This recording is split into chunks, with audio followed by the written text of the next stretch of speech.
Wszystko zaczęło się od ładnych okienek, do których mam słabość. Zaczęłam je zbierać i zastanawiać się, co można zrobić z takich okien. Najpierw myślałam, że one będą w jakimś takim domku letniskowym albo składziku, a potem gdzieś zobaczyłam takie szklarnie i stwierdziłam, że to jest to, że chcę coś takiego mieć. Dziś postanowiłam odpowiedzieć na pytanie, które bardzo często pojawia się i na moim Instagramie, i na moim YouTubie. Pozwólcie więc, że zaproszę Was do mojej szklarni i opowiem krok po kroku, jak powstaje szklarnia z okien. Chodźcie.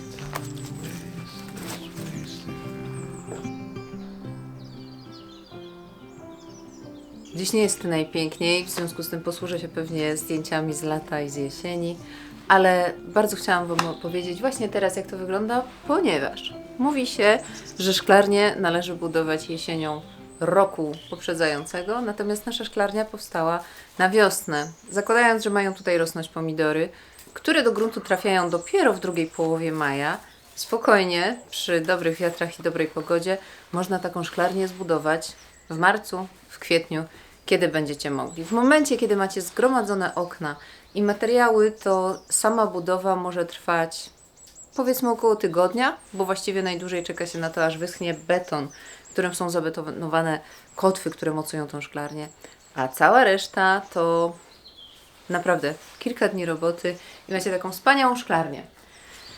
Ale może zacznę od czegoś zupełnie innego. Dlaczego zdecydowałam się na taką szklarnię? Dlatego, że nie miałam kasy, to był pierwszy powód.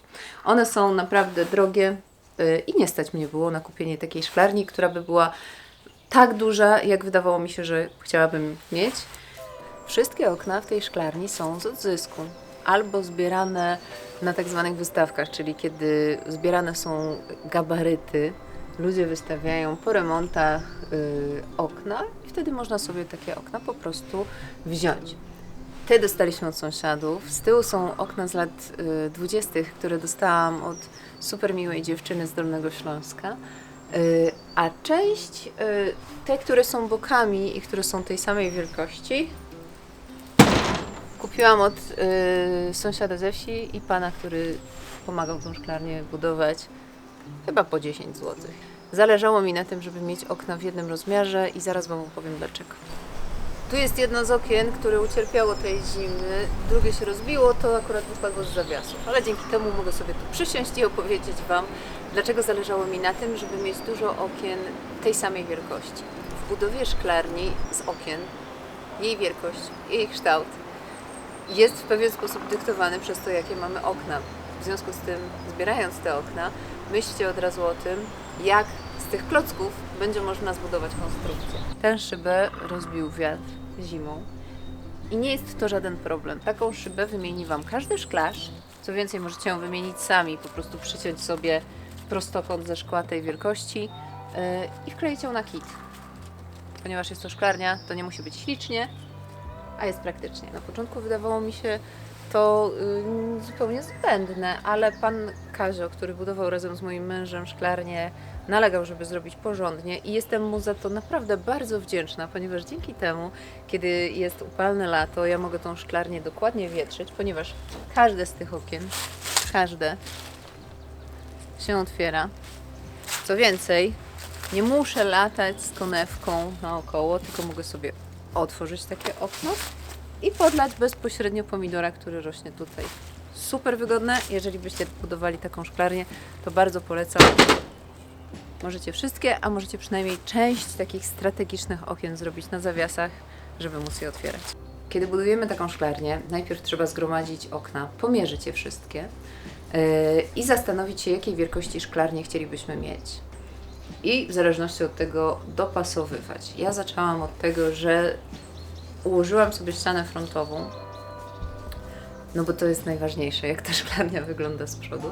Wiedziałam, że będą te dwa okienka z ładnymi szprosami, w związku z tym wiadomo było, że musi być jakieś okno tej samej szerokości i mniej więcej połowy wysokości drzwi, żeby zapełnić dziurę, która powstanie pod tymi oknami. I że muszą być jeszcze jakieś wąskie okna na boki. Ja, żeby w ogóle sobie jakoś to zwizualizować, to po prostu na placu przed garażem rozkładałam płasko te okna i kiedy miałam ułożone już taki front, Przekładałam. Najpierw była wersja taka, że drzwi będą z jednej strony, potem wersja była taka, która została finalnie, że drzwi będą symetrycznie na środku. Okna miały być w innej konfiguracji. No generalnie żonglowałam sobie tymi oknami, żeby zobaczyć, jaka wersja podoba mi się, jaki układ podoba mi się najbardziej. Ale w sumie to, co jest z tyłu, miało też ogromne znaczenie. Ja dostałam te dwa wielkie okna. Dostałam od męża kuzynki. To są okna skrzynkowe, rozbiórkowe, które zostały wymontowane z krakowskich kamienic i miały być wyrzucone. A ponieważ ja budowałam szklarnię i mówiłam wszystkim, że zbieram okna, to on mi te okna przywiózł. Były z rewelacyjnymi futrynami. Tu są bardzo mocne ramy, więc wiadomo było, jak zobaczyłam te ramy, że to będzie cała tylna ściana. No i to podyktowało nam szerokość, a do tej szerokości musieliśmy dopasować szerokość przodu. Przy tym wszystkim właśnie dlatego zależało mi, żeby boki były zrobione z okien identycznej wysokości, żebym już nie musiała kombinować, tylko żeby one wszystkie były po prostu na jedną wysokość i do jednej belki dopasowane. Bo jak zapewne zauważyliście, pomiędzy tymi wszystkimi oknami są takie belki. I teraz, po tym mega długaśnym wstępie, może zacznę wreszcie mówić o konstrukcji. Cała szklarnia jest zbudowana tak naprawdę nie z okien, tylko z belek dziesiątek i uzupełniających je kantówek. Ale zanim powstanie konstrukcja z belek dziesiątek, trzeba zrobić to, co trzeba zrobić w każdej budowli, czyli fundament. Fundamentem, moi drodzy, są zatopione w betonie kotwy. Mój mąż bardzo dzielnie kopał w tej glinie pół metra w głąb. Tam został nalany beton. W beton wpuszczony taki pręt i po odczekaniu, aż ten beton porządnie zastygł, na nim zostały osadzone belki. Tych kotw jest 6, 4 na rogach szklarni i 2 na środku boków. Jak widzicie, szklarnia nie jest oparta bezpośrednio na ziemi, tylko jest trochę nad nią. Dzięki temu te belki nie będą gniły, nie namakają. Ona jest tak troszeczkę w powietrzu, ale jak widać, ziemia nie wysypuje się. Nie wiem, czy to tak dobrze widać stąd. Może przyjdę bliżej. My całość ułożyliśmy od zewnątrz. Zostały ułożone takie dystanse z małych deseczek. I całość została ułożona czymś takim, co jest chyba krawędziami do trawników. Tak mi się wydaje. Takie plastikowe coś.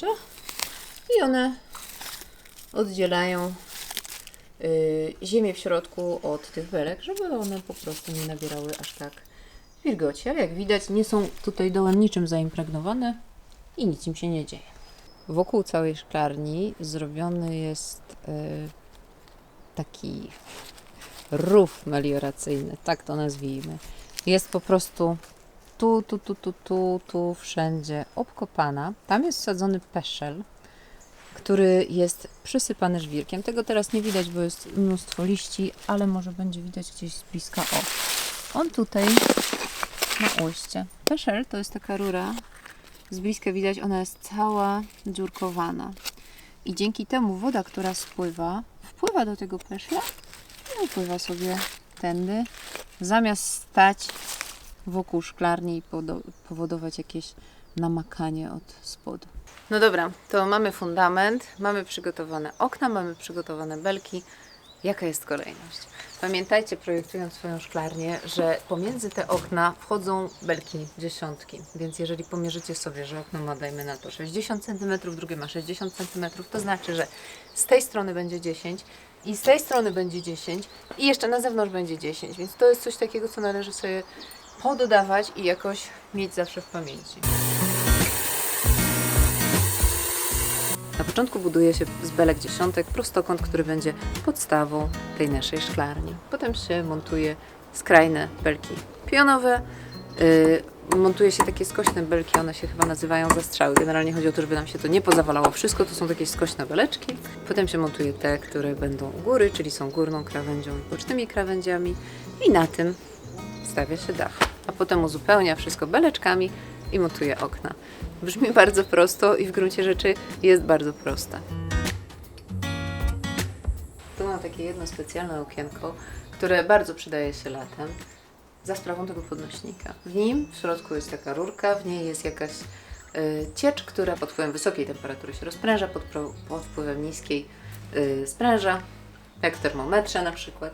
I kiedy robi się gorąco, to ta ciecz wypycha podnośnik i okno się otwiera, a kiedy się robi zimno, okno się zamyka. I nie trzeba biegać, wietrzyć, tylko ono się uchyla samo. A to jest już moja innowacja, mój pomysł. Dzięki temu wszystko, czego potrzebuję do pracy w szklarni, mam zawsze pod ręką. Mam tutaj latem różne rzeczy, więc jeżeli czegokolwiek podczas pracy w szklarni potrzebuję, to tutaj właśnie jest. I jeszcze jedna drobna, ale bardzo fajna rzecz, która mi bardzo ułatwia życie, czyli pojemniczek na odkładanie rękawiczek i nożyczek, które notabene muszę naostrzyć. Na koniec kilka słów należy się dachowi. Przez długi czas nie wiedziałam, czym tą szklarnię pokryć, dlatego że szkło jest zupełnie niepraktyczne. Może się rozbić i może rozbijając się zrobić komuś krzywdę. Poza tym, gdyby ten dach był szklany, byłby bardzo ciężki. Podobnie sprawa ma się z plexi. Plexi potrafi być dość kruche i o rany, jak liczyłam, ile miałoby kosztować plexi na taki dach, to wyszło jakoś prawie 3000 zł. Strasznie dużo. I nie wiedzieliśmy za bardzo, co zrobić. Przez jakiś czas ona była pokryta taką zwykłą plandeką, ale przemiły pan w centrum budowlanym Mrówka polecił nam pokrycie dachów, które zazwyczaj się stosuje nad takimi, nie wiem, wyjściami, taką wiatką, jak macie na przykład wyjście z budynku gdzieś, to jest taki mały daszek, tylko nad tym wyjściem, nad klatką schodową, albo jak ktoś ma, nie wiem, wejście do garażu. I ona jest doskonała, dlatego że jest przezroczysta, falista, w związku z tym tymi rowkami dobrze spływa woda i giętka. I to było coś, co nas najbardziej przekonało, że w momencie, kiedy będzie grad albo kiedy coś spadnie, to ta giętka powierzchnia będzie odbijała te jakieś spadające rzeczy, w przeciwieństwie do na przykład tafli plexi. Podsumowując, jeżeli chcecie zbudować szklarnię ze starych okien, musicie zgromadzić stare okna, najlepiej zbierać je na wystawkach albo zapytać sąsiadów, czy nie mają jakichś. Jeżeli nie macie sąsiadów z starymi oknami albo nie ma akurat wystawek, to bardzo dużo takich ogłoszeń o oknach w bardzo niskich cenach albo wręcz za darmo znajdziecie na przykład na Eliksie albo na jakichś swoich lokalnych grupach. Kiedy macie okna, musicie wyobrazić sobie, jak ta szklarnia będzie wyglądała, pomierzyć je wszystkie, jeżeli macie miejsce, to porozkładać i na tej podstawie stwierdzić, jakiej długości i szerokości będzie Wasza szklarnia. Kolejna rzecz to są belki dziesiątki i kantówki do uzupełniania. Z belek dziesiątek będzie zrobiona konstrukcja. One też uzupełniają wszelkie szpary pomiędzy oknami. Zaczynamy od fundamentów. Cicho! Zaczynamy od fundamentów. Najpierw wykopujemy albo jakoś wiercimy dziury na pół metra głębokości. W przypadku takiej szklarni, którą ja mam, ona ma ponad 4 metry długości, więc stwierdziliśmy, że to będą 4 dziury na 4 rogach szklarni i jeszcze 2 dodatkowe na środku tych dłuższych boków. Zalewamy je betonem, tam wbijamy pręty metalowe z kotwami, na których opierają się te belki u podstawy. Kiedy mamy podstawę, do niej dopasowujemy najpierw pionowe belki skrajne, potem poziome belki skrajne. Kiedy już mamy belki u podstawy i skrajne belki boczne, budujemy dach i zaczyna się uzupełnianie oknami. I to w zasadzie tyle. Czy polecam budowanie takiej szklarni? Tak, po stokroć tak, ponieważ jest to stała konstrukcja, która jest odporna na wszelkie warunki pogodowe, nie rozbije się. Można ją w każdym momencie rozłożyć i wykorzystać te belki do czegoś innego. Można sobie zrobić z tego domek letniskowy, można sobie zrobić z tego składzik. Jest ładna i to jest chyba najważniejsze. Zbudowałam ją dlatego, że chciałam mieć piękny, romantycznie wyglądający budyneczek w ogrodzie i właśnie to mam. Piękny i romantycznie wyglądający budyneczek w ogrodzie. A poza tym doskonale w niej rosną pomidory, a przecież koniec końców o to chodzi w szklarni. Dajcie koniecznie znać, czy macie szklarnie w swoich ogrodach, czy to są nowoczesne szklarnie, czy właśnie takie konstrukcje ze starych okien, czy może chcielibyście coś takiego mieć, czy w ogóle Wam się podoba, bo to nie musi podobać się każdemu. Dajcie znać w komentarzach i do zobaczenia w kolejnym odcinku.